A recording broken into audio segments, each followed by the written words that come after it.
Jangan menolak semua teori konspirasi. Kenapa? Banyak juga yang benar. Yang tolak semua. Karena memang pun ada ilmu, dia panggil eskatologi tu memang ada. Eskatologi tu ilmu berkenaan dengan mengkaji konspirasi teori dan sebagainya. Tetapi tak perlulah kita pegang pada semua. Kenapa? Ada yang tak benar pada. Ada yang terlampau zon banyak sangat pada, terlampau sangka terlampau banyak. Tapi ada yang faktanya. Ada yang ada buktinya dan sebagainya. Okey ya? Jangan tolak semua. Orang tolak semua tanda jahil. Kenapa? Kita tidak ada ilmu tentang eskatologi ataupun ilmu dia panggil dengan konspirasi dan sebagainya. Kita jangan menolak kita tak benar. Kita perlu pergi mengaji dulu ilmu tu. Kita tahu benar tak benar. Lah ni orang mengingkari sebab dia tak ada ilmu tu.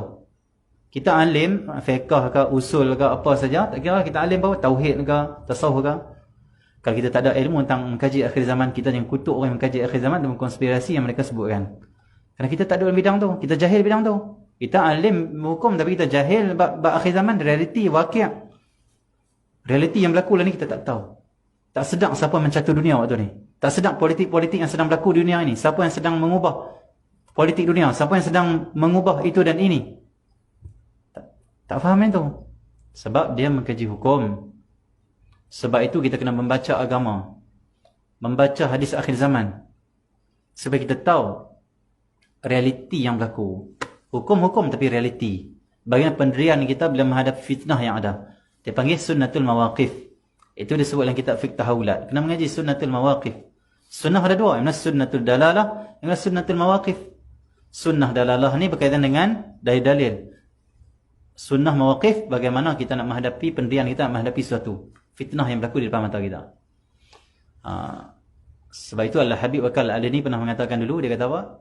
Siapa yang pandai fiqh, pandai usul, pandai tasawuf, pandai ilmu tauhid, tapi dia tak tahu membaca realiti akhir zaman, tak tahu fitnah-fitnah tersebut oleh Rasulullah di akhir zaman, orang ni hanyut. Ahli tasawuf hanyut, ahli tauhid hanyut, ahli fiqh hanyut.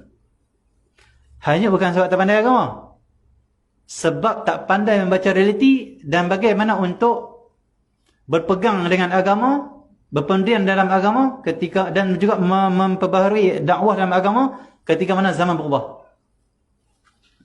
Tak tahu realiti, insya-Allah. Tidak ada tajdid dakwah, tidak ada pembaharuan dakwah dan pendirian, itu bahaya. Ahli tasawuf hanyut, ahli fiqhnya hanyut, ahli tauhidnya hanyut. Hanyut bukan sebab akidah mereka rosak. Sebab dia ahli orang akidah. Akidah pandailah. Hanyut sebab hanyut dengan fitnah akhir zaman. Dia akan kata sesuatu yang tak patut. Dia tak tahu siapa mencatur. Dia tak tahu dia telah terhanyut dalam fitnah. Tak tahu, tak perasan. Akidah tak akidah. Tasawuf tak tasawuf, amal. Tapi dia hanyut dalam fitnah akhir zaman. Tak tahu letak diri seorang, tak tahu. Saya nak hadapi. Nabi dah sebut semuanya tapi tak kaji.